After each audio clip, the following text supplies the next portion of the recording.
मला सांगतो, ज्यांच्या जीवनामध्ये भगवत भक्ती नाही, ज्यांच्या जीवनामध्ये सदाचरण नाही, ज्यांच्या जीवनामध्ये विषयाची आसक्ती आहे, ज्यांच्या जीवनामध्ये भगवत परायणमुखता आहे, त्यांचं जीवन पशुपेक्षाही हीन आहे. कोणी काय असेल, तो आमदार असू द्या, तो खासदार असू द्या, तो मंत्री असू द्या, तो मुख्यमंत्री असू द्या, आणि तो प्रधानमंत्री असू द्या, आणि तो राष्ट्रपती असू द्या, तो कोणी काय असे ना, ज्यांच्या जीवनामध्ये भगवत भक्ती नाही, त्यांचं जीवन हे पशुपेक्षाही हीन आहे. ज्यांच्या जीवनामध्ये भक्ती नाही, त्यांच्यापेक्षा मग पशु पक्षी हे काय कमी आहेत का, बरे आहेत ते? नाही तरी काय, थोडी श्वान शिकुरे बापुडे, कुत्रे, डुकर. अरे डुकर किती पोरांना जन्म देतात, कुत्रे किती पोरांना जन्म देतात. आपण तर एक दोन, एक मुलगा एक मुलगी. कुत्र्यांना किती, एकाच टायमाला. डुकरींना किती. मग ते बी संसार करून राहिले ना, आपण बी संसार करून राहिलो. मग त्यांच्यात आणि आपल्यात काय फरक आहे?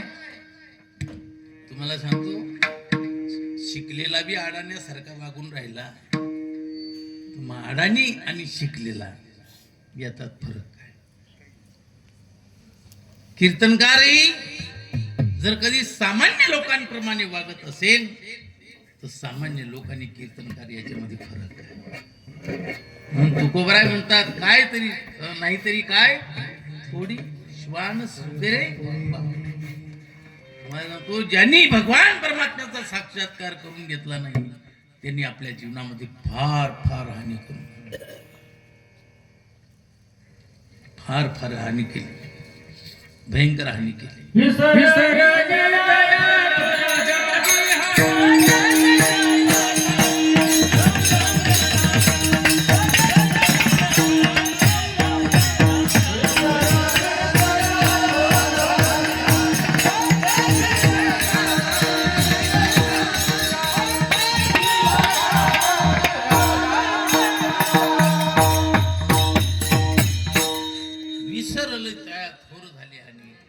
पचतील खाणीचा वेच. दादा जरा विचार करा. आणि या जीवनामध्ये नाही काही करता आलं तरी चालेल, पण भगवत साक्षात्कार झाला पाहिजे. आणि भगवत साक्षात्कार होण्याकरता तुम्हाला काही घरदार सोडण्याची गरज नाही. मस्तपैकी संत जन्याबाईनं नामदेव महाराजांचं दास्यत्व केलं, ते काही सोडलं नाही. सावता महाराजांनी मळा केला, तो काही सोडला नाही. गोरोबा काकांनी मडके घडले, मडके घडण्याचा कार्यक्रम काही त्यांनी सोडला नाही. तुकोबरायांनी बी वापर केला. मिरची विकायला गेलेच होते तुकोबराय. बऱ्याचसे व्यापार त्यांनी केलाच नाही. तुम्हाला सांगतो, तुमचा संसार तुम्ही करत राहा, पण संसारामध्ये तुमची नीती पाहिजे. नीती जर कधी नसेल तर काही कामाचं नाही. संसारामध्ये तुमची नीती पाहिजे. नीती इतकी जबरदस्त पाहिजे की बस त्याला म्हणतात, ती कपाशीचं शेण निमशैन जरी केलं तरी, ज्याचं निमशैन केलं त्याचं कपाशीचं एक PM रुपये आपल्याकडे यायला नको, अशी नीती पाहिजे. त्याचा सुतळीचा तोडा देखील आपल्याकडे यायला नको पाहिजे, एवढी नीतिमत्ता आपली जागृत पाहिजे. आणि ज्या वेळेला आपली नीतिमत्ता जागृत राहील, त्यावेळेला तुम्हाला संसार बाधक ठरू शकत नाही. म्हणून जीवनामध्ये परमात्मा साक्षात्कार करून घेणं हे अतिशय महत्वाचं आहे. असं तुकोबराय सर्व ठिकाणी सांगायला लागले, सर्व ठिकाणी सांगायला लागले. श्रोत्यांच्या डोक्यात आलं की नाही, परमार्थ केला पाहिजे आणि देव प्राप्त करून घेतला पाहिजे. जर कधी मीठ नसेल भाजीमध्ये तर चव आहे का त्याची? मिठे विना अन्न रुची निदिते भोजन जात नवस्तता लवण रुची निदिते अन्न. ज्याच्यात मीठ नाही ते काही भोजन आनंद देतं का ते? त्याप्रमाणे तुम्हाला सांगतो, ज्यांच्या जीवनामध्ये प्रभू साक्षात्कार नाही त्यांचं जीवन हे मीठ न टाकताना जशी भाजी आहे तसं बेचव जीवन प्रभू साक्षात्कार वाचून आहे. तुम्ही किती संसार केला तर काही संघ येणार नाही, आणि कोणी काही संघ नेला नाही, तुम्ही काही संघ नेणार नाही. तुकाराम महाराजांनी एकच उदाहरण देऊन टाकलं आणि सर्वांना गुंडाळून घेतलं. तुका म्हणे त्याची संपदा एवढी सांगाते कवडी गेली नाही. किती संपत्ती होती शुद्ध कांचनाची सप्तकोटी, आपल्याकडं नुसती सोन्याची वीट बी नाही, नुसती एकच राहते 1 तोळ्याची. तीच पंक्तीमध्ये मिरवतो, इकडे हे आणा आणि तिकडं ते आणा, तिकडेच मिरवतो. ज्याच्या बोटात पाची येतो म्हणतो इकडे येऊ द्या. यांनी पाहिल्याबरोबर जे खिशात हात घालतो ते तिकडे डायरेक्ट आठवडे बाजारातच जातो. आणि तसा पाची बोटावाला आमच्या चाळीसगावला आला आणि तिथं भाजीपाला घ्यायला गेला. तिथं भाजीपाला विकणाऱ्या ज्या बायात ना चौधरी समाजाच्या, त्यांच्या दंडामध्ये सोन्याचं कड, पोकळणी भरीव. भाजी कशी दिली, वांगे कशी दिली, तिनं सांगितलं 80 रुपये किलो, 40 रुपये किलो. अरे काय याच्यावर खुश होता तुम्ही? या दगडावर, या मातीवर काय खुश होता? तुम्हाला सांगतो, जे लोक सोनं वापरतात ना, मला त्यांच्याकडे पाहून संताप येतो. म्हणजे माझ्याजवळ नाही म्हणून नाही, खोटं नाही. माझ्या हातून खूप उद्घाटन वगैरे राहतात. सोन्या चांदीचं दुकान, त्याचं उद्घाटन होतं माझ्या हातून पिंपळनेरला, भालच्या नावाकडं, ओळखत असतात. त्याने मी वर चढल्याबरोबर माझ्या बोटामध्ये सोन्याची अंगठी घालून दिली. पहिले सोन्याची अंगठी घालून दिली, नंतर उद्घाटन केलं. मी फक्त संध्याकाळपर्यंत ठेवली, मला लई जड वाटायला लागली, तशीच्या तशी देऊन टाकली. 2-4 जणांनी मला चांदीचे ग्लास दिले. माझ्या ड्रायव्हरला विचारत, त्याला देऊन टाकलं तो चांदीचा ग्लास. मला काय करायचं ते दगड जमा करून. पदक बनवलं ते बी दुसऱ्या, सोन्याची लाखी केली होती, त्याच्यातली मणी काढली आणि 4 बायांना देऊन टाकली. काय करायचं ते? तुम्हाला सांगतो, या सोन्यामुळे इतके विचित्र प्रकार घडतात हे तुम्हाला सर्वांना ज्ञात आहे. म्हणून आपल्याजवळ काय आहे? त्यांच्याकडे सोन्याच्या विटा नाही, शुद्ध कांचनाची 7 कोटी, 7 घर कोटी, आपलं 7 कोटी घर शुद्ध सोन्याचे होते. एवढी संपत्ती त्याच्याजवळ होती, परंतु संग त्याच्या कवडी गेली नाही. 1 लाख नाती 1.25 लाख होती, रावण के मंदिर में दीवाना होते. एवढा राजा देव थरकापत होते. ज्या वेळेला मेला त्यावेळेला त्याच्यावर माशा गुणगुण करत, त्या वाळायला कोणी नव्हतं. मग तुम्ही आहेत कोणत्या भ्रमामध्ये?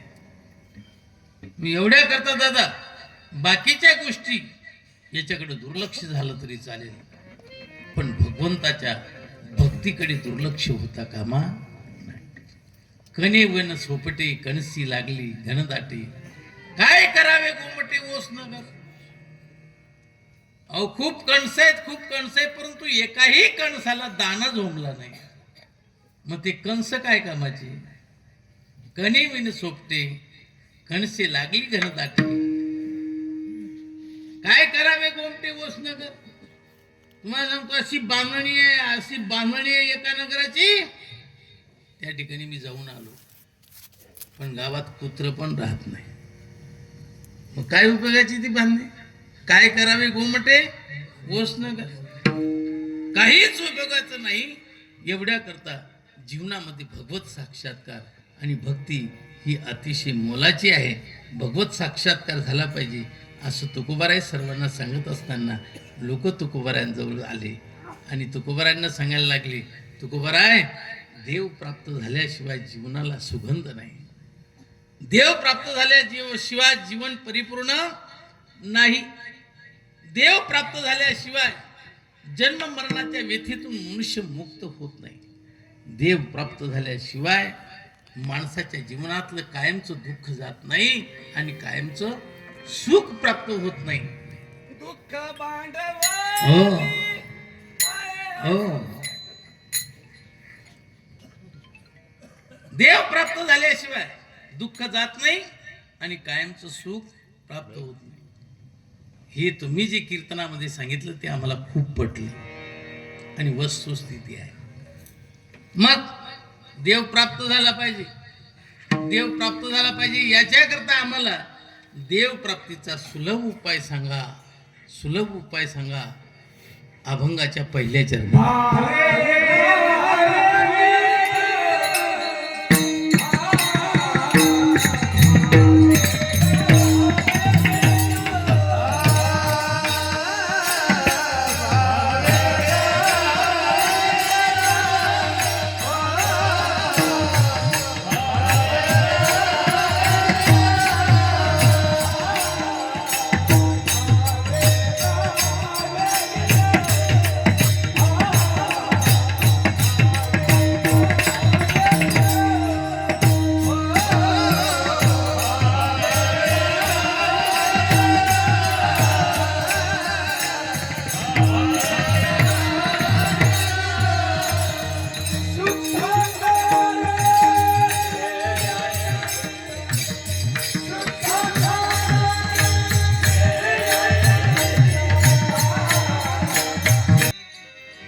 सर्व संतांचं व्याख्यान ऐकल्यानंतर, सर्व साधूंचं व्याख्यान ऐकल्यानंतर, कारण साधू जे बोलतो ना ते लोकांच्या कल्याणाचं बोलतो, लोकांच्या करमणुकीचं बोलत नाही.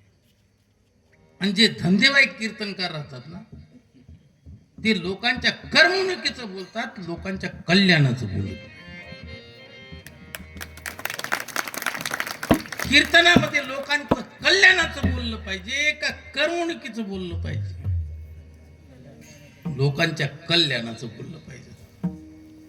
नाहीतर तुमचा टाइम घेण्याचं पाप लागेल कीर्तनकाराला. आणि तुम्हाला देखील तसं कीर्तन ऐकण्यामध्ये जर कधी रुची असेल तर तुम्हालाही ते टाइम घालवण्याचं पाप लागेल. साधू कधी कल्याणाचं बोलत असतो, कधीच करमणुकीचं बोलत नाही. करमणुकीसाठी तुम्हाला संसारामध्ये काही कमी साधनं नाही, ती मी करमणुकीसाठीच आहे.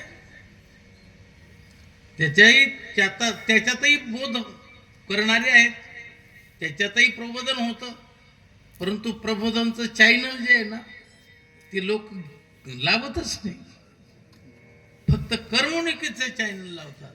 जसे लहान लेकरू कार्टूनच लावतात, ते कार्टूनच लावतात. त्याप्रमाणे संसारी लोक मग त्यांच्या करमणुकीचं चॅनल लावतात. दादा, करमणुकीसाठी जीवन नाहीये. लई जन्मांमध्ये करमणूक केली आपण, हा जन्म करमणुकीसाठी नाहीये. वाया घालवू नका. पृथ्वीचा मोल म्हणजे पृथ्वी इतकं सोनं, तितकं मोल जरी आपण यमाला द्यायचं ठरवलं आणि माझ्या आयुष्याचा एक क्षण परत दे, नाही मिळणार. मेरुतुल्य पृथ्वी दिधल्या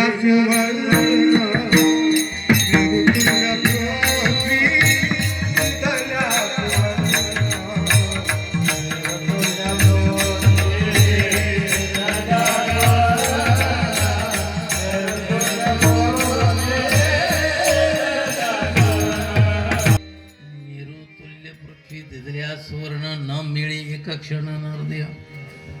तुमच्या आयुष्याचा क्षण परत नाही मिळत. पछताएगा तेरा पिता समय नहीं आएगा. पछताएगा तेरा पिता समय नहीं आएगा. पस्तावा करावा लागेल. तुमचा गेलेला क्षण परत येणार नाही दादा. एवढ्या करता क्षण वाया जाऊ देऊ नका. भगवंताच्या प्राप्तीसाठी साधना करत राहा. तुकोबारांना सर्वांनी विचारलं, तुकोबाराय देव प्राप्त झाला पाहिजे, देव प्राप्तीचं काय महत्व आहे ते तुम्ही सांगितलं, आम्हाला पटलं. पण देव प्राप्त होण्यासाठी आम्हाला सोपा उपाय सांगा. काही कठीण उपाय आहेत. योग वगैरे कठीण उपाय नाही का. योग कठीण उपाय आहे. कर्ममार्ग कठीण उपाय आहे. ज्ञान मार्ग कठीण उपाय आहे. ज्ञान मिळवणं फार कठीण आहे. हो, ज्ञान मिळवण्याकरता अनुबंध चतुष्टय पाहिजे. परत विवेक वैराग्य समाधी षटक साधन चतुष्टय पाहिजे. कितीतरी पाहिजे ज्ञान प्राप्त करून घेण्याकरता. परत कर्म मार्ग ही फार दुस्तर आहे, कठीण आहे. किम कर्म किम कर्मे ती कवय पत्र मोहित तत्ते कर्म प्रवक्ष्यामी यज्ञात्वा मोक्ष शिशुभात. कर्म म्हणजे ते कवण अथवा अकर्मा काय लक्षण ऐसे विचारिता विचाक्षण गुंफून केले. कर्म मार्ग अवघड आहे, किती अवघड आहे. सांगतो जरा नीट लक्ष देऊन आहे. एक मनुष्य कमाई करण्याकरता पाचोऱ्यामध्ये आला असं फक्त धरा. त्यांनी इतकं सोनं कमवलं, इतकं सोनं कमवलं, इतकी चांदी कमवली, पण त्यांनी घर बी घेतलं नाही, प्लॉट बी घेतला नाही, भाड्याच्याच घरात राहिला, कोणाच्या लक्षात येणार नाही. या पद्धतीचं राहत होता आणि खूप काही कमवून ठेवलं. त्याला वाटलं की ज्या वेळेला पूर्णपणे कमाई होऊन जाईल त्यावेळेला आपल्या गावाकडं जाऊन तिकडं सर्व काही घेऊ आणि तिकडं बनवू, काय करायचं ते. मग त्याने खूप कमाई केली, खूप कमाई केली आणि त्या गावामध्ये डाखा पडला. डाख्यामध्ये एकही घर सोडलं आणि त्या डाख्यामध्ये बरेचसे घर लुटले आणि त्याच्यात याचंही घर आलं. हा आडवा आला लुटणाऱ्यांना. लुटणाऱ्यांनी याला आडवं केलं, ठार केलं, जीवे मारले. त्याची एकुलती एक कन्या होती, तिला उचललं, लांब घेऊन गेले, अतिप्रसंग करून सोडून दिलं. ती सर्व डाखा शांत झाला. सकाळी ती रडत रडत आली, आईजवळ सांगितलं. काही दिवसांनी गर्भवती झाली. पूर्वीच्या काळामध्ये गर्भवती होणं बिना लग्नाचं फार अवघड होतं. आजचा काळ वेगळा आहे. गावामध्ये निंदा होईल, पण हे गाव आपलं नाही. घरातलं सर्व लुटल्या गेलं, भाडं द्यायला पैसे नाही. मग त्याच्यापेक्षा घर सोडा, गाव सोडा आणि कुठंतरी इज्जतीनं जीवन जगा म्हणून बाईनं मुलीला बरोबर घेतलं. आणि मुलीला बरोबर घेऊन रस्त्याने जात असताना कोणातरी चोराला फाशी देत होते आणि ज्याला फाशी देत होते त्याचा वारस पाठीमागं कोणी नव्हता, कारण त्याचं लग्नच झालेलं नव्हतं. त्यांनी पाहिलं ही कन्या गर्भवती आहे, हिचं लग्न झालेलं नाही आणि ही गर्भवती आहे. मी 10,000 रुपये देतो, हे पैसे तुम्हाला कामाला येतील, हिचं लग्न लावून द्या माझ्याशी, मी हिच्याबरोबर संसार करणार नाही. फाशीची तयारी झालेली. मग हे 10,000 रुपये तुम्हाला खर्चाला होतील आणि हिचा जो गर्भ आहे त्याला वारस होऊन जाईल आणि मी तर काही राहणार नाही, पण वारस तर होऊन जाईल ना.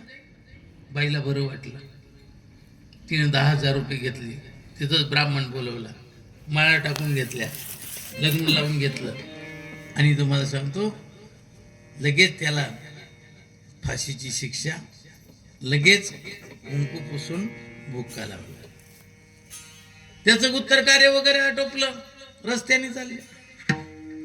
रस्त्याने जात असताना राजाच्या मुलाची नजर गेली. मुलगी सुंदर होती. त्याने पप्पाला सांगितलं मी लग्न करेल तू हिच्याशी, नाही तर नाही. म्हातारीने सांगितलं अहो तिचं लग्न झालेलं आहे, त्याच्यापासून गर्भधारणा झालेली आहे, मग हिचं लग्न परत तुमच्याशी कसं काय करायचं? ते काही नाही. राजा बोले दल आले, गरीब बोले तर दाढी बी नाही आले. लगेच लग्न झालं. पण तुम्हाला सांगतो राजाचा मुलगा टीव्हीच्या 3ऱ्या पायरीवर होता. ज्या दिवशी लग्न झालं त्याच दिवशी संध्याकाळी त्याची प्रेत यात्रा निघाली. लगेच कुंकून, लगेच बुक्का. पण राजाची सून म्हणून त्या ठिकाणी राहिली. काही दिवसाने पोराचा जन्म झाला.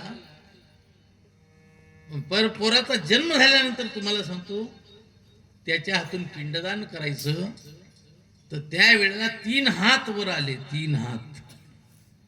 ज्यांनी अतिप्रसंग केला होता त्याचा, ज्या चोराशी जंगलात लग्न लावलं त्याचा आणि राजाचा मुलाचा 3 हात वर आले. सांगा त्या बाईनं तो पिंड, त्या पोरानं तो पिंड कोणाच्या हातात द्यायचा? बोला. काय हे कर्मकांड. हे काय आहे? कर्मकांड. त्याच्यामुळे हे काही लक्षात येत नाही. मग शास्त्र म्हणतं की तो पिंड दर्भावर ठेवायचा, ज्याचा अधिकार असेल त्याचाच अधिकार त्या ठिकाणी पोहोचेल आणि त्याचाच हात तिथपर्यंत जाईल आणि त्याच्या हातामध्ये तो पिंड येईल. बाकीच्या हातामध्ये तो पिंड येऊ शकत नाही. हो, त्या दिवसापासून तुम्हाला सांगतो पिंड कशावर ठेवला जातो? दर्भावर ठेवला जातो. त्याच्या अगोदर दर्भावर ठेवले जात नव्हते. हे काय आहे? कर्मकांड. आणि हे कर्मकांड काही डोक्यात येत किं कर्म किम कर्मेति कवे पेत्र मोहिता तत्ते कर्म प्रवक्ष्यामी यज्ञात्वा मोक्षी शुभात. कर्म म्हणजे ते कोण अथवा अकर्म काय लक्षण, ऐशी विचारिता विचक्षण गुंफून ठेवले. तुम्हाला सांगतो दोऱ्याचा गुंडाळा आहे, गुंताडा दोऱ्याचा गुंताडा आहे. तो दोऱ्याचा गुंताडा डोळस माणसाला काढणं शक्य होत नाही. आंधळ्याला शिकविल काय?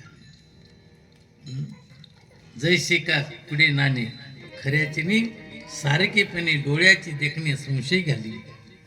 ते आंधळ्याला समजत नाही तर डोळस माणसाला कुठून समजणार आहे? मग कर्म अतिशय कठीण आहे. कर्म मार्ग फार कठीण आहे. योग मार्ग तर क्लेशोधिकतर अस्तेशाम अव्यक्ता सक्तचे तसाम अव्यक्ता ही गती दुःखम देह व धीर वापिते. म्हणून लोहाचे चणे जई भोसऱ्या पडती खाणे तई पोट भरणे की प्राणी शुद्धी म्हणून मला ते चिंतन करायचं नाही. हे अवघड मार्ग आहे. तू बरं आहे, आम्ही त्याचे अधिकारी नाही. आम्हाला सोपा मार्ग सांगा, भगवान परमात्म्याच्या प्राप्तीचा सरळ सोपा उपाय सांगा. तुकोबारे म्हणता ऐका, सांगतो ना. तुला देव पाहिजे ना, तुझं व्हावा आहे देव. तुला देव पाहिजे ना, मग ऐक. तरी हा सुलभ उपाय. हा म्हणजे कोणचा? भावे गावे गीत. भावनेनं गीत गा, भावनेनं गीत गा. तुमचं भजन करण्यामध्ये प्रेम पाहिजे, प्रेमाचा ओलावा पाहिजे. नाही तर बस भावच नाही. प्रेमे विना भजन नाका विना मोती, असा विना पोती.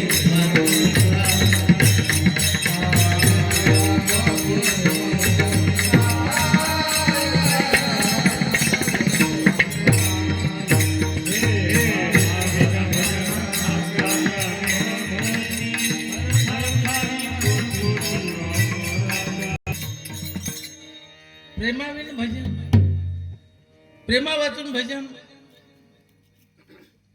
नाकीविन मोती, नाक नाही मोती कुठं घाल. मोती आणा, मोती आणा, मोती आणा, नथ करून आणा, नथ करून आणा. नवऱ्याने सांगितलं आहे का तुला नाक आहे? नाक तर गेलं त्र्यंबकेश्वरला भेटायला. नाकाच्या जागी म्हशीनं पाय दिलाय. उलट इथं नाक असतो असा बोर्ड लावायला. नाक नाही म्हणजे मी इलेक्ट्रिकचा पोल उभा करेल. अरे नाके विन भजन मोती, प्रेमाविन भजन, नाकाविन मोती, अर्थाविन पोथी वाचून काय काय उपयोग नाही. म्हणून तुम्हाला सांगतो की भजन करत असताना, नाम चिंतन करत असताना त्याच्यामध्ये काय पाहिजे? प्रेम पाहिजे, प्रेमाचा ओलावा पाहिजे. आणि प्रेमाचा ओलावा जर कधी असेल तर मग ते गीत गाण्यामध्ये अर्थ आहे. आणि ते बी गीत कोणतं? रामकृष्ण गीती गाता तारक चिपळूण.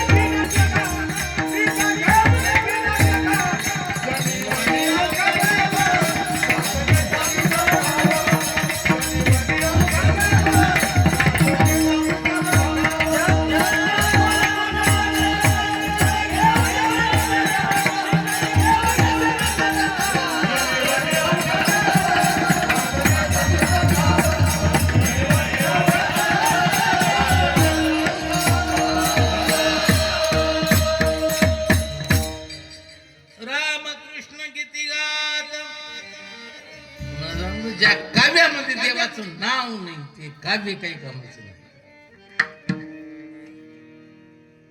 काव्यामध्ये, प्रत्येक काव्यामध्ये देवाचं काय पाहिजे? नाव पाहिजे. ते काव्य भरभरीत आहे, ते काव्य रसभरीत आहे, ते काव्य माणसाचा उद्धार करणार आहे. पुरं गाणं म्हणावं तर त्याच्यामध्ये देवाचं नाव नाही. मग कोणचं गीत गायचं? रामकृष्ण गीत गाय. भावगीत पण असत. माझ्यापेक्षा तुमचे पाठांतर जास्त येते. माझं काही एखादी कडवं पाठ राहतं थोडस कामापुरतं. मुंबईशी आहे मारा दोस्त, एवढंच पाठ राहत. ते वंजारी समाजामध्ये बी गीत आहे. शेटी अंगडी न भिजगो काटा रे मार विरणार खेते मग गोड साठा. हे बी गीतच आहे. गीत बोलो, गीत बोलो, ते बी गीतच आहे. पण ते गीत नाही गायचं. मग रामकृष्ण गीती गात. आणि ते गात असताना टाळ चिपळ्या वाजवीत. आणि ते गात असताना छंदे आपल्या नाच. आपण नाचतो आपण. पण डीजे लावला. लग्नामध्ये हरिपाठामध्ये एक बाई उठत नाही आणि पावली घेत नाही. आणि तुम्हाला सांगतो डीजे मध्ये नाचताना अशा या मावल्या, हे भगवतीचा अवतार, हे भगवती समजायचं यांना. तो वाजवणारा कोण राहतो? त्यांची नजर कशी राहते?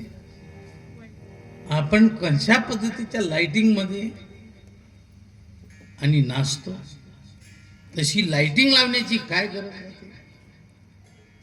आणि त्याच्यात आपण नाचतो. त्याच्यात नाचताना आपोआप वार येतो. इथं लोक नाव ठेवते आणि तिथं लय उदू करून राहिलं. तुमचं शर्म तो उसे आती है जो शर्म से शर्माता है. शर्म तो उसे आती है जो शर्म से शर्माता है. हम तो बेशर्म की औलाद है हमें शर्म भी शर्म आती है.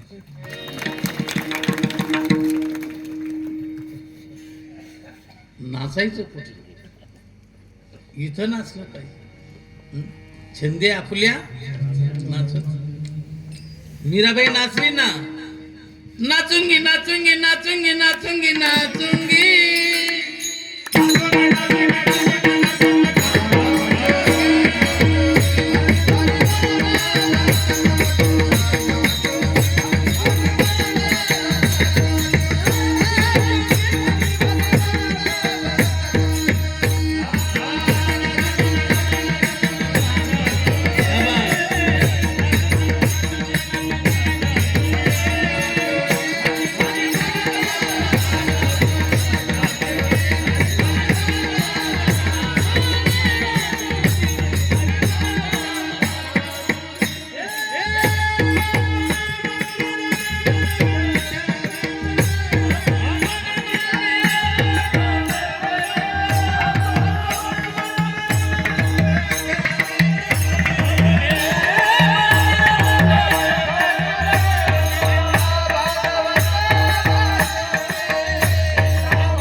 हरी गुणामध्ये राहिल्या, त्याच्यात नाचल्या, त्याच्यात नाचा ना.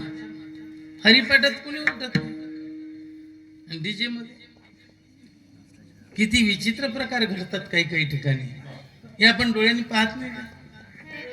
मग नाचा मस्तपैकी, टाळ चिपुळ्या वाजवीत छंदे आपुल्या, निज घेऊन फिरत का. वासुदेव आपलं जनिवनी अवघा, वासनेचा पुसावा ठाव मग ओळगा होता वासुदेव, ऐसा मणी वसुदेव. ते गीत गायचं आपल्याला, ते गीत गात असताना भावनेनं गायचं. अंतःकरणामध्ये भाव पाहिजे, अंतःकरणामध्ये प्रेम पाहिजे. कारण प्रेम असेल ना तर कंटाळा येत नाही, आणि प्रेम नसेल तर कंटाळा आल्याशिवाय राहत. किती वेळ ज्ञानेश्वरी वाचली, प्रेम असेल तर कंटाळा नाही. किती जप केला तरी कंटाळा नाही. म्हणजे मूर्तीवाल्यांकडे ओळख आहे, त्याच्यामुळे लोक येतात माझ्याजवळ मूर्त्या घ्यायला. एका ठिकाणचे आले मूर्ती घ्यायला. मी म्हणलं तुम्हाला स्वयंभू मूर्ती घ्यायची का अलंकाराची घ्यायची? म्हणजे स्वयंभू कशी राहते, अलंकाराची कशी राहते? म्हणलं जिच्या अंगावर काहीच अलंकार दाखवता येत नाही आणि काहीच कपडे राहत नाही, तिला फक्त ठोके मारलेले राहतात आणि अशी कमरेवर उभी आणि विटेवर उभी कमरेवर हात ठेवून अशी सुंदरपैकी ध्यान. योग्यांची कसवटी दाबी तसे नेत्रपुटी, उभा भिवरेच्या तटी देखिला देव, अशी ती मूर्ती राहते. मला म्हणे माऊली, तशी जर मूर्ती घेतली तर रोजच्या रोज कोण कपडे घालेल? मी म्हणलं मंदिरच कशाला बांधतो. प्रेम गावाचं नाव सांगत नाही, इथं जवळ आहे. तरी पण तालुका बदल होतो म्हणा थोडस.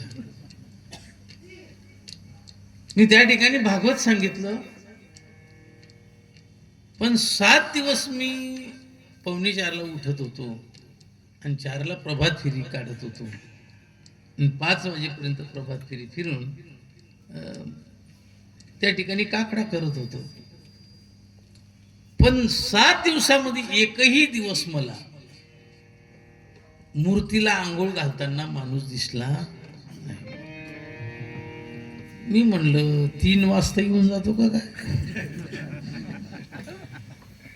त्यानं विचारलं, म्हणलं का हो आबा, अहो इथं मूर्तीची पूजा करणारा जो पुजारी आहे तर तो सकाळी 3 वाजता आंघोळ घालतो का. म्हणजे नाही. म्हणलं मग किती वाजता आंघोळ. म्हणजे किती वाजता नाही, ही एकादशी तर ती एकादशी. मी म्हणलं मग तुमच्यापेक्षा मुसलमान बरा, जुम्मे घ्या जुम्मे घ्या. अरे जर कधी 3 दिवस जर कधी मूर्तीला अभिषेक झाला नाही, 3 दिवस जर कधी मूर्तीला आंघोळ झाली नाही, तर त्याच्यातलं देवत्व नष्ट होतं. आणि तुम्ही 15 दिवस आंघोळ घालत नाही, ही एकादशी तर ती एकादशी. मी त्यांना खूप बोललो आणि त्याच्यानंतर मग मात्र आता नित्यनेमाने एकादशी आपलं नित्यनेमाने आंघोळ चालू. प्रेम प्रेम असलं ना तर कंटाळा येत नाही, आणि प्रेम नसेल तर कंटाळा आल्याशिवाय राहत. कीर्तन ऐकताना बी प्रेम पाहिजे. तुम्हाला काय काही काही इथल्या इथं झोपत असते, म्हणजे इथल्या इथं म्हणजे इथं नाही. हे बाप बिचारी कोण कुठून पाखरं उडत आले आणि फुलाचा सुगंध घेऊन राहिले का. कमलकंद आणि दरदुरी नांदमुख एकेची घरी, पराग सेविजे भ्रमरी परी जीव जवळीला चिकुलीची. पराग सेवन करून हे भ्रमर चालले जातात आणि जवळच्याला चिखलच राहतो. पाहे पा दूध पवित्र आणि गोड, पाशी त्वचेची या पदरा आड, त्या वेरुणा गोचोड अशुद्ध काय नसेल ते. याचा अवेर करतात. उलट म्हणतात हे 7 दिवस काही आपल्याला आता सुधारणार नाही. आता 7 दिवस आपल्याला काही सुधारणार म्हणजे हे काय लक्षण आहे. प्रेम नाही. प्रेम असलं तर लोक म्हणतात आता उद्या आम्हाला करमणार. उद्या नामदेव महाराजांचं चरित्र नाही, उद्या ज्ञानेश्वरीचं पारायण नाही, उद्या काकडा नाही. आमचे पाय इकडे उडतील. त्यांना सांगावं लागेल भाऊ कार्यक्रम संपला रे. प्रेम पाहिजे. आणि प्रेमामध्ये ना आपोआप मनुष्य, तुम्हाला सांगतो, तिकडं पाय ओढल्याशिवाय राहतच. आमची गंगू अक्का होती, गंगू अक्का धोंडोपंत दादांच्या फडावर. तुम्ही पाहिले असेल ऋषिकेश महाराज, मला माहिती नाही, 80-85 वर्षाचं वय होतं. पूर्ण म्हातारी वाकून गेलेली होती. आणि त्याच्यावेळी 2 काठ्या लागत होत्या टेकायला. आणि तशा अवस्थेमध्ये दोन्ही हातामध्ये काठ्या, एका हातामध्ये काठी तर होतीच होती, पण त्या हातात पताक पण होती. कारण वारकरी बिना पताकाची प्रदक्षिणा घालत नाही. पताका पण होती आणि पताका घेऊन प्रदक्षिणा घालत असताना माझी भेट झाली. आणि मी सांगितलं, अक्का हे पंढरपूरचे जे टांगेवाले आहेत ना, लय अवघड. पंढरपूरच्या रिक्षावाले भलते अवघड, आणि पंढरपूरच्या म्हशी हे मोठे मोठे शिंग. तुम्हाला सांगतो, जर कधी संगतीला 2 म्हशी चालत असल्या ना तर 40 फुटाचा रोड अजिबात नाही. गोळामध्ये तर ती जर कधी आली तर ती म्हणती एकटी राणी मी या गोळातली, तू जाय तिकडे. अशा म्हशी आणि असे तांगेवाले आणि सायकलवाले बी लई ठोकरते, मोटरसायकलवाले बी तसे. आणि ते वारकऱ्याला कचरा समजतात, वारकऱ्याच्या जीवावर मोठे होतात आणि वारकऱ्याला कचरा समजतात. आता अशी परिस्थिती पंढरपूरच्या रोडवरची. तू ह्या वयामध्ये आणि प्रदक्षिणा घालते, त्याच्यापेक्षा घरीच बस आणि घरी बसून मस्तपैकी खाईचं बैसुनी करा एकचित्त, आवडी आनंद आळवा, मस्तपैकी नामजप करत राहा. ज्ञानोबा ज्ञानोबा मला कळत नाही का रे? ज्ञानोबा मला कळत नाही का रे? मला कळत रे, पण काय करू? 4 वाजले की माझे पाय मला ऐकायला तयार नाही रे. माझे पाय माझं ऐकत नाही. माझे पाय म्हणतात प्रदक्षिणात घाल, प्रदक्षिणात घाल. हे कशाचं प्रतीक आहे? प्रेमाचं प्रतीक. मला सांगतो, काही लोक येतात आमच्या इथं पंढरपूरला, नळावर आंघोळ करतात पण चंद्रभागेमध्ये जात नाही. त्यांना चंद्रभागेबद्दलचं प्रेम नाही. मी एकाला विचारलं, का रे कुठे आंघोळ केली? म्हणे नळावर. म्हणलं चंद्रभागेवर का गेला नाही? म्हणे नळाला पाणी चंद्रभागेच येतं. म्हणलं कुत्र बी चंद्रभागेचं पिऊनच, मग त्याच्या खाली बसून घे.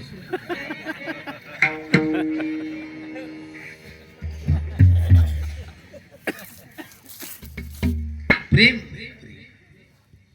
अरे तुकोबारांचं प्रेम होतं त्या चंद्रभागेबद्दल. म्हणून तुकोबारा काय म्हणतात? ह्याची व्हावी माझी आस, जन्मोजन्मी तुझा दास. पंढरीचा वार करी, वारी चुकवणे ती हरी. संत संगी सर्व काळ, अखंड प्रेमाचा कल्लोळ. चंद्रभागे स्नान, तुका मागे हेची दान. हेची सकारात्मक फडकरी बी स्नान करत नाही तिथं. चंद्रभागा साधी समजली. इतर तीर्थाचं स्मरण करावं लागतं, पण चंद्रभागेला डोळ्यानं पाहिल्याबरोबर तुम्हाला सांगतो,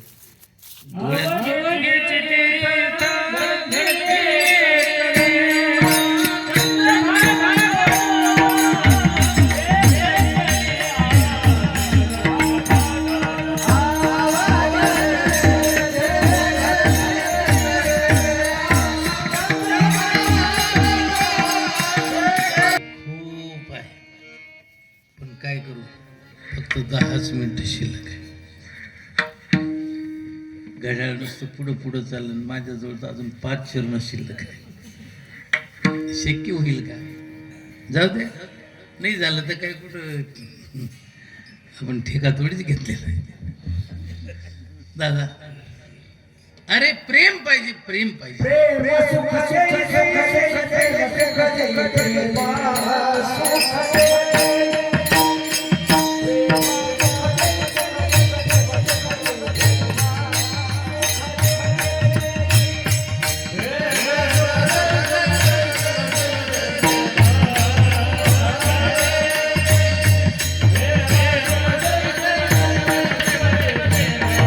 प्रेम पाहिजे, प्रेम पाहिजे. घरामध्ये पती पत्नीचं प्रेम पाहिजे. स्वर्ग वाटला पाहिजे इतकं प्रेम पाहिजे एकमेकाबद्दल. मुलाबद्दलचं प्रेम पाहिजे, मुलाला आईबापाबद्दलचं प्रेम पाहिजे. तुम्हाला सांगतो, भावाबद्दल भावाचं प्रेम पाहिजे, नाही तर सक्का हो प्रेम करायला. किती दिवस राहायचं आपल्याला? किती दिवस राहणार? उद्याची सकाळ तुम्ही आम्ही पाहतो का न पाहतो? कशाला एकमेकाला तुस तुस करत राहता? प्रेम पाहिजे. एकमेकाला मुंगी भेटल्याशिवाय जात नाही, आणि तुम्ही एकमेकाला टाळून जाता. आजची तुमची आमची भेट कोणाची तरी शेवटची असू शकते. म्हणून दादा, प्रेम, प्रेम पाहिजे. परमार्थात प्रेम पाहिजे. थोडंसं करा, पण आस्थेने करा. या गुणीजनांना देताना जेवण आस्थेने. किती शृंगार केला होता आज, किती सुंदरपैकी सजवलेलं होतं. आमच्या घरी साधू संत येणार आहे. आजचे हे साधू आहेत बाबा, आजचे हे संत आहेत. यांच्यामुळे संप्रदाय जिवंत आहे. हे कमी नाही. यांना देत असताना आदराने, प्रेमाने, कुठली क्रिया करत असताना प्रेम, प्रेम. म्हणून भावे गावे गीत आणि पुढं म्हणतात शुद्ध करुनिया चित्त, आपलं चित्त शुद्ध करा. एरवी तरी पण सुद्धा अंतर शुद्ध नसता बाहेर तो तत्वता विटुंबुका मृत जैसा शृंगारीला गाडवतील ती धाडीला कडू दुधिया माकीला गुळे जैसा. मेलेल्या माणसाला किती शृंगार केला उपयोग काय. कडू भोपळा त्याला वरून किती बी गुळ लावला तर तो गोड होईल का? नाही होणार ना. गाढवाला जर कधी तुम्ही घोडं करण्यासाठी तीर्थामध्ये नाव दूध घातलं तर गाढवाचा घोडा होईल का? नाही होणार ना.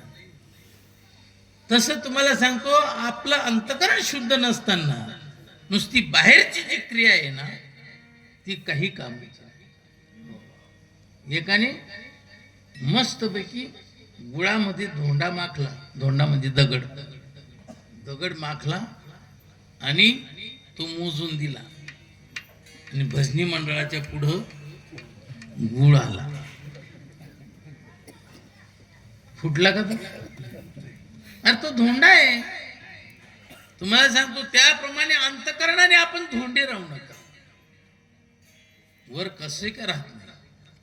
तुम्हाला सांगतो ऊस वरून काळा राहतो परंतु आतून रसाचा आगळा राहतो. वरून नारळाचं अंग कठीण राहतं पण आतून मधुर असं खोबरं असतं. फणसाच्या अंगाला वरून काटे असतात परंतु आतून अतिशय मधुर राहतं. त्याप्रमाणे आपलं अंतकरण जे आहे ते अंतकरण आपलं शुद्ध असलं पाहिजे. आणि शुद्ध अंतकरणाने जे बी तुम्ही करणार ना ते लगेच फलद्रूप होईल. आणि अशुद्ध अंतकरणाने जे बी कराल ना तर फलद्रूप होणार नाही. म्हणून अंतकरण शुद्ध पाहिजे. अंतकरण शुद्ध पाहिजे. तुम्हाला सांगतो तुकोबाराय म्हणतात, नाही निर्मळ जीवन काय करील साबण, तैसे चित्त शुद्ध नाही तेथे बोध करील काही. वांझान होतील लेकुरे काय करावे भ्रतारे, नपुसक पुरुषासी काय करील बाईल त्यासी. वृक्ष न धरी पुष्प फळ काय करील वसंत काळ, तैसे चित्त शुद्ध नाही तेथे बोध करील काही. चित्त शुद्ध करा. चित्त शुद्ध झालं ना तुम्हाला देव लांब नाही. ध्रुव बाळाचं चित्त शुद्ध झालं त्याच्यासाठी भगवान परमात्मा जंगलामध्ये उभा राहिला. तुमचं आमचं चित्त शुद्ध नसल्यामुळे आम्हाला मंदिरातही तो उभा दिसत नाही. म्हणून आम्ही बोलक्या देवाला सोडून बोलक्या चालक्या देवाला धोका देऊन पुढं घुसतो आणि न बोलणाऱ्या देवाचं दर्शन घेतो. अरे हे सर्व देव बसलेले लाईनीला लागलेले सर्व देव आहेत. टाळ वाजवणारे पकवाज वाजवणारे देव आहे. तुम्हाला सांगतो लोकांमध्ये देव ओळख. आणि जो देव शोधायला जातो ना तो देव स्वरूपच होऊन जातो. म्हणून एवढ्या करता दादा देव पाहावया गेलो देवची. शुद्ध अंतकरणाने तुम्ही थोडं जरी केलं ना तरी ते खूप काही देऊन जातं. आणि अशुद्ध अंतकरणाने जर कधी केलं ना तर काय उपयोग होत नाही. एक बाई तिला वाटायचं की मला अनुग्रह दिला पाहिजे, अनुग्रह दिला पाहिजे. म्हणून साधूला सांगितलं महाराज मला अनुग्रह द्या. महाराज म्हणले ठीक आहे देतो अनुग्रह पण आज नाही उद्या. महाराज आपल्याला अनुग्रह देणार आहेत म्हणून बाईनं सुंदरपैकी बासुंदी केली. म्हशीच्या दुधाची खरीडी अतिशय भारी बासुंदी केली. मंगळवेढ्याची मंगळवेढ्याची बासुंदी तुम्हाला माहिती नाही. तुम्हाला माहिती ना मंगळवेढ्याची बासुंदी किती भारी राहते. पिठलं तरी तुमचं पातळ राहतं, इतकी घट्ट राहते ती मंगळवेढ्याची बासुंदी. आहे का नाही ऋषिकेश महाराज? हा, अतिशय भारी बासुंदी राहते. हा, तुमच्या तोंडाला पाणी सुटेल. खायला बी तशीच राहते. मला सांगतो नुसतं तो 5 किलो घेऊन येतो तशी चुटकी सरकशी चालली जाते. अशी भारी बासुंदी केली. त्याच्यात चारोळ्या टाकल्या, त्याच्यात खारोळ्या टाकल्या, क्रूड खूप खूप मटेरियल टाकलं, बदाम काजू असं.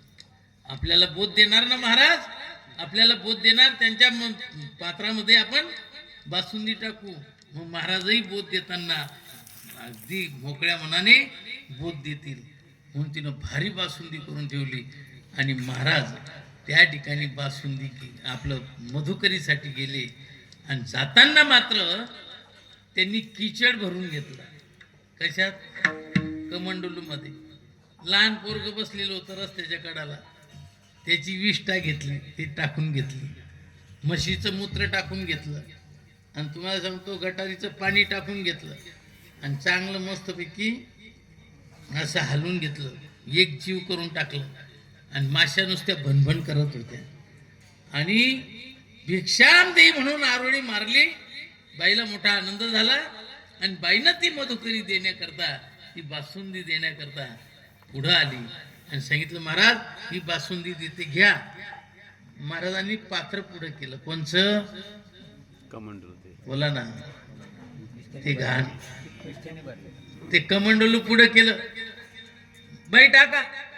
महाराज किती घाण आहे त्याच्यामध्ये, ही किती घाण आहे. मग ही घाण काढल्याशिवाय कस काय बासुंदी टाकायची? या घाण मध्ये ही बासुंदी कशी टाकू? बाई तू या घाण मध्ये बासुंदी टाकू शकत नाही, तर माझा एवढा चांगला बोध तुझ्या घाण अंतःकरणामध्ये कसा टाकू? मग ही बासुंदी घेण्याकरता काय करावं लागेल? ही घाण काढावी लागेल. नंतर तो कमंडलू स्वच्छ धुवावा लागेल. नुसता धुवून चालणार नाही, तो अपवित्र पण झालेला आहे. मग त्याला तापवावं लागेल, कारण तापून भांड शुद्ध होतं. त्याप्रमाणे बाई तुमचं अंतःकरण, त्याच्यातले पहिले विकार जे आहेत ना ते काढावे लागतील. आणि अंतःकरण तापवण्याकरता तुझ्या ठिकाणी वैराग्य व्हावं लागेल. वैराग्याने अंतःकरण तुझं तापून निघेल. मग असं अंतःकरण बनलं की मग त्या ठिकाणी मात्र हा बोध मी टाकू शकेल. तोपर्यंत टाकू शकत नाही. म्हणून तुम्हाला सांगतो, अंतर्शुद्ध नसताना केलेली क्रिया ही विटंबना आहे. म्हणून चित्त शुद्ध करा. भावे गावे गीत शुद्ध करोनिया चित्त. तुला देव पाहिजे ना, तुला हे करावं लागेल. तुझं भाव आहे देव, तुझं भाव आहे देव.